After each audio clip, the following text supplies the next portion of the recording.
Ladies and gentlemen, let me ask you something simple yet deep. How many moments have you lost not because they were bad, but because your mind wouldn't let you live them? Overthinking turns small problems into huge mental burdens because it amplifies everything. What could have been a passing thought becomes a recurring storm in the mind. A simple comment from someone, a delayed reply, or a minor mistake. None of these are usually a big deal in themselves. But when the mind starts running in circles, questioning every angle, imagining worst-case scenarios, and attaching meanings that were never there, the original problem swells into something far bigger than it really is. Overthinking distorts reality. It takes a small bump in the road and makes it feel like a mountain instead of solving the problem. It keeps you stuck in a loop of self-doubt, fear, and hesitation. When a person overthinks, they often replay the same situation over and over in their head, looking for clarity but only finding more confusion. They search for answers in questions that don't even need to be asked. Was that message rude? Did I offend them? Should I have said something different? What if things go wrong? And what if they already have? These questions pile up until they create a mental weight that becomes exhausting. The body may be still, but the mind is racing. And the more it races, the heavier everything feels. This mental weight affects more than just thoughts. It seeps into mood, energy, and even physical health. Overthinking makes the mind restless, sleep difficult, and decisions harder. You might lie awake at night going over something that happened days ago, wishing you had responded differently or done something else. And in that moment, the original issue is no longer the problem. The real problem is your brain's inability to let it go. What could have been resolved or forgotten is now stretched and pulled into an emotional burden that drags down your peace. In social situations, overthinking can damage relationships. You assume people are mad at you or that they meant something negative when they didn't. You replay conversations, looking for signs or hidden meanings. You start to second guess your worth, your actions, and your place in others' lives. And slowly you isolate yourself, not because people pushed you away, but because your thoughts built walls that didn't need to exist. At its core, overthinking is rooted in fear, the fear of being wrong, misunderstood, judged, or hurt. But ironically, the act of overthinking does exactly what we're trying to avoid. It creates pain. We try to protect ourselves by thinking through every possibility, but instead we hurt ourselves by not allowing peace to enter. Small problems like a short delay in plans or an awkward interaction become burdens only when we refuse to let them pass. The longer we hold on to them, the more power they gain. The truth is, most small problems fix themselves if we don't interfere too much. But when we feed them with constant attention and emotional energy, they grow into something they were never meant to be. That is the danger of overthinking. It inflates the insignificant until it becomes unbearable. We live life twice, once in reality and once in our minds. The first version is what actually happens, the events we go through, the conversations we have, the decisions we make, and the paths we walk. But the second version is where most of our time is spent. It's the version we create internally through thoughts, assumptions, expectations, regrets, and fears. It's the version that replays the past and imagines the future. And this second life, the one inside our minds, often feels more intense, more chaotic, and far heavier than the real one. In reality, someone might have just said a simple sentence, maybe even in a neutral tone. But in the mind, that sentence is played back again and again, analyzed for hidden meanings, judged from every angle, and then tied to memories or insecurities from the past. A small moment that passed in seconds now lingers for hours or even days. That's because the mind doesn't operate in the present. It jumps from what was to what could be. It rewinds and fast forwards, often skipping the only moment that really matters now. Living life in the mind means we experience situations before they happen and after they're already over, more than we live them while they're actually unfolding. We think about conversations before we've had them, often preparing for conflict or rejection that may never come. We imagine failure before we've even tried, creating anxiety over scenarios that don't yet exist. And when something is done, we don't leave it alone. We replay it, reword it, and reimagine what we could have done differently. In doing so, we relive the same moment again and again, not because it deserves that much attention, but because the mind can't let it go. This internal life can be so vivid that it overshadows the real one. A person might smile at you, and in reality, it's a kind gesture. But in your mind, it's suspicious. You wonder what they meant, if there's something behind it, if you did something wrong. Or maybe you send a message and don't get a reply for hours. Reality says the person is probably busy. But your mind says they're ignoring you, that you said something wrong, that maybe they don't care anymore. This second life is filled with stories, most of which are fictional, but still powerful enough to affect how we feel, act, and relate to others. The life we live in our minds is shaped by past experiences, fears, and hopes. It's personal, emotional, and often disconnected from the facts. But the consequences of this imagined life are very real. It can create anxiety, mistrust, insecurity, and sadness, even when nothing bad is actually happening. We lose peace not because of reality, but because of the thoughts we attach to it. The tragedy is that while we're busy living in our minds, we miss the life that's right in front of us, the one that's real, simple, and often far kinder than we assume. Most unhappiness comes from imagined scenarios, not real ones.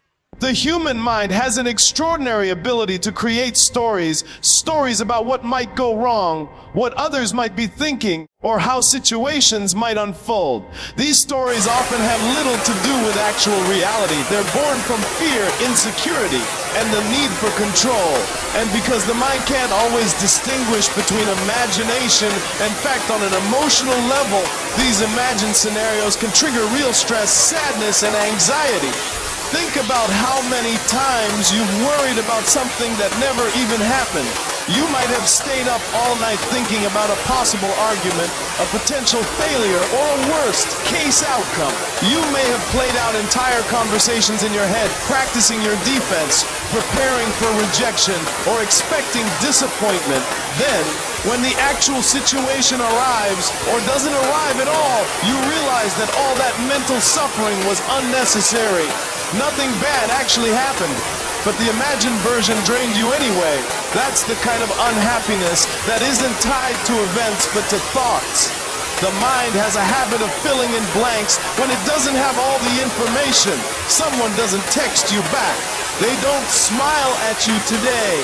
They seem quieter than usual. Your mind starts crafting explanations, most of them negative. Maybe they're upset with you. Maybe you made a mistake. Maybe you're being rejected. These imagined conclusions trigger real emotions, feelings of guilt, sadness, or fear, even though nothing concrete has occurred. The imagined scenario becomes more powerful than reality itself. This mental pattern is often unconscious. We don't realize how quickly a single thought spirals into an entire narrative. A small worry turns into a full-blown disaster in the mind, and the emotions that follow, panic, stress, low self-worth, are experienced as if the worst-case scenario is already happening. We live in fear of things we've only imagined. We suffer from possibilities that haven't and may never come true. Real life has its challenges, of course. But real challenges often come with clarity and action. When something actually goes wrong, we usually find ways to deal with it. There's a natural focus, an instinct to cope. But imagined problems don't offer the same relief because they're never truly resolved. You can't fix something that hasn't happened. So you stay stuck in that mental loop, feeling the weight of something that doesn't exist. The truth is, the mind's ability to imagine can be a blessing or a curse. It can help us dream, plan, and create.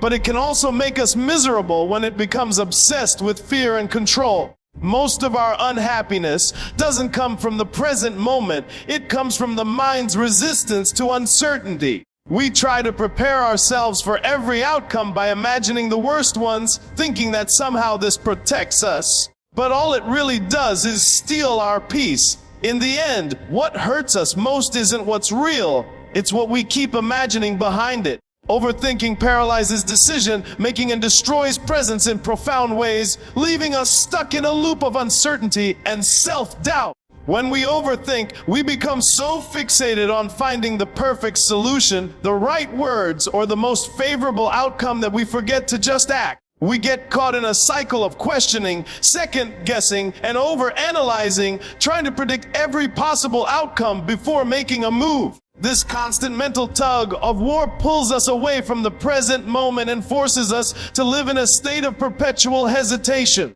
Instead of making decisions with clarity, we find ourselves frozen, overwhelmed by the pressure to get everything exactly right. Overthinking doesn't just paralyze our ability to make choices, it paralyzes our ability to move forward in any way. We become fixated on making the right decision, but this desire for perfection leads to inaction. The more we analyze, the less we do. We think of all the possible consequences of every action, the potential mistakes, and the impact on others. But by the time we've run through all of these scenarios, the opportunity may have passed. What started as a simple choice turns into a mental labyrinth, and we are too afraid to take a step because we're overwhelmed by the endless possibilities. In relationships, overthinking causes us to question every word and gesture, trying to figure out the right thing to say or do, rather than just connecting authentically. We worry about being misunderstood, making a mistake, or doing something wrong. Instead of being present with the person in front of us, we are lost in our heads, running through scripts of what we should say or how we should act. This mental distraction not only ruins the connection, but also deprives us of the ability to truly experience the moment. Overthinking erodes our sense of presence in all areas of life. Whether it's at work with loved ones or during personal time, the constant chatter in the mind takes us away from the richness of the current experience.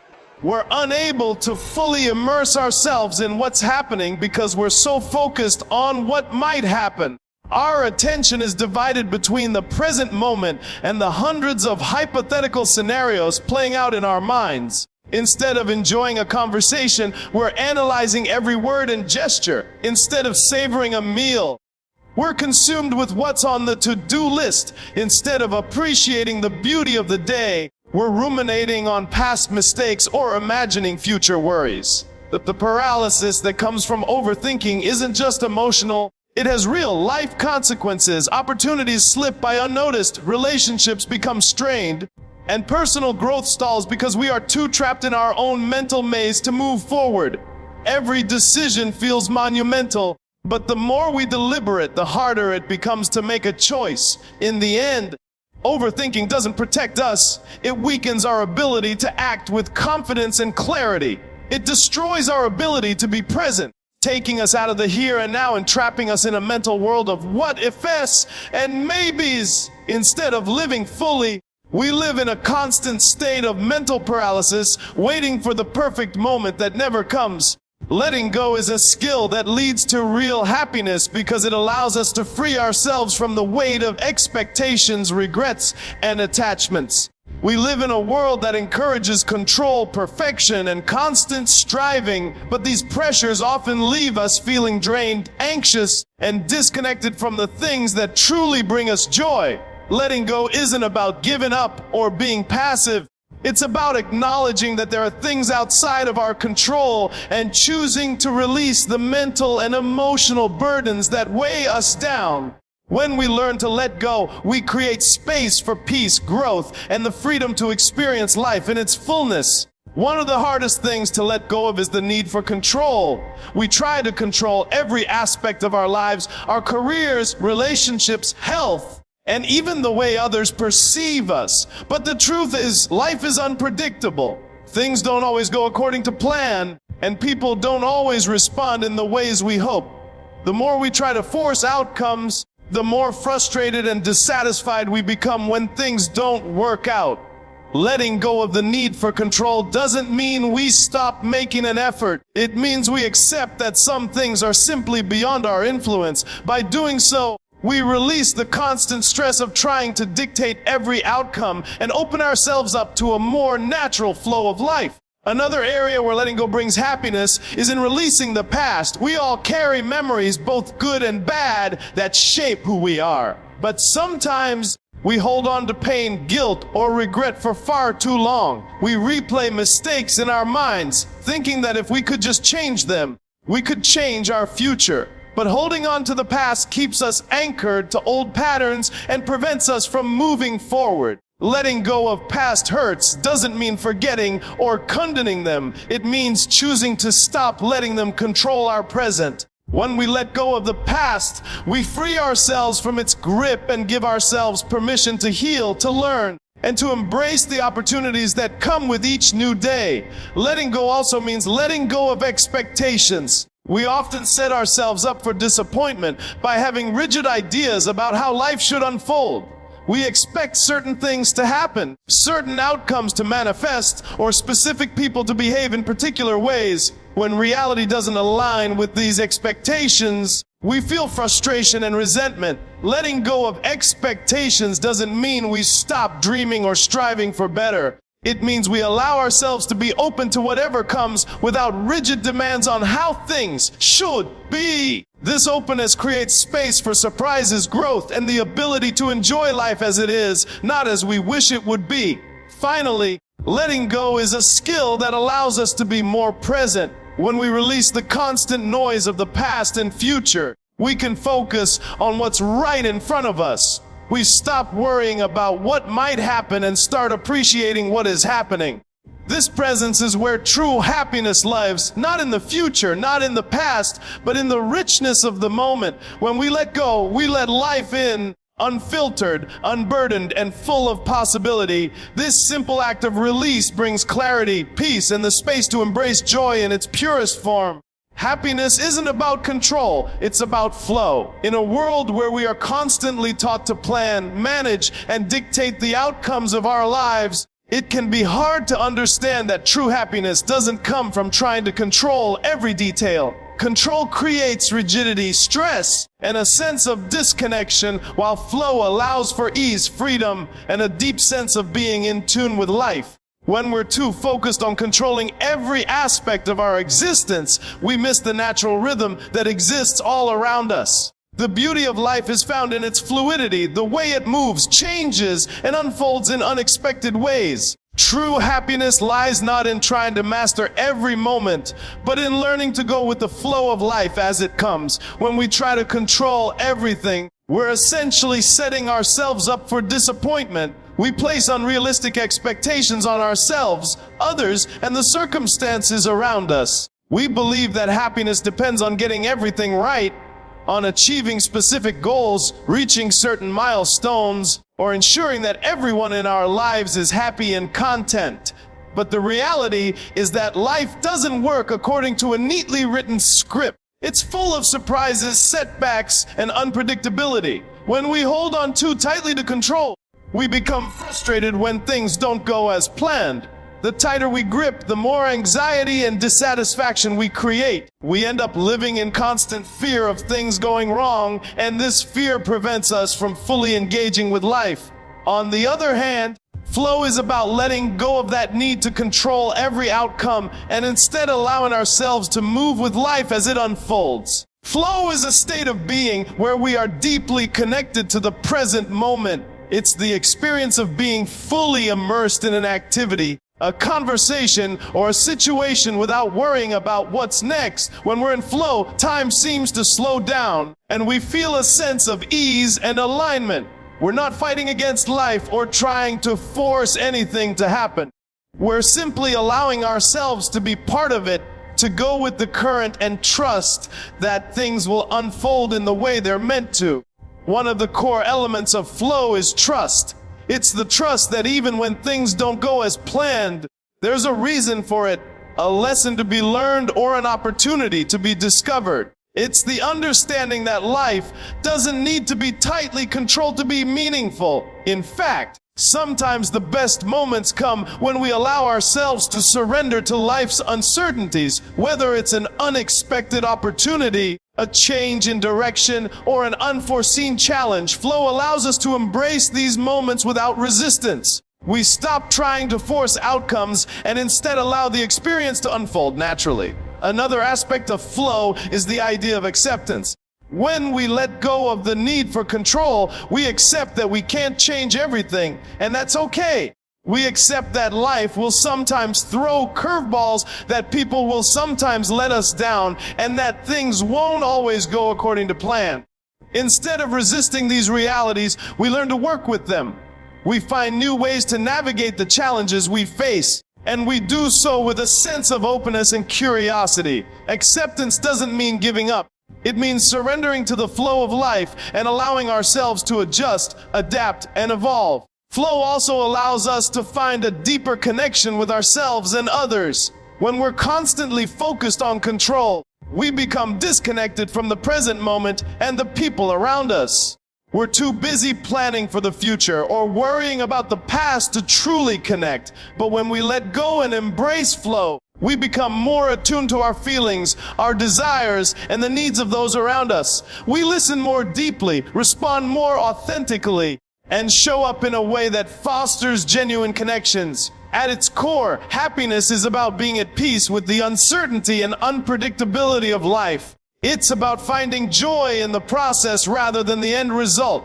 It's about moving through life with a sense of ease, trust, and acceptance, knowing that we don't have to control everything to find meaning or fulfillment. Life will always be full of twists and turns.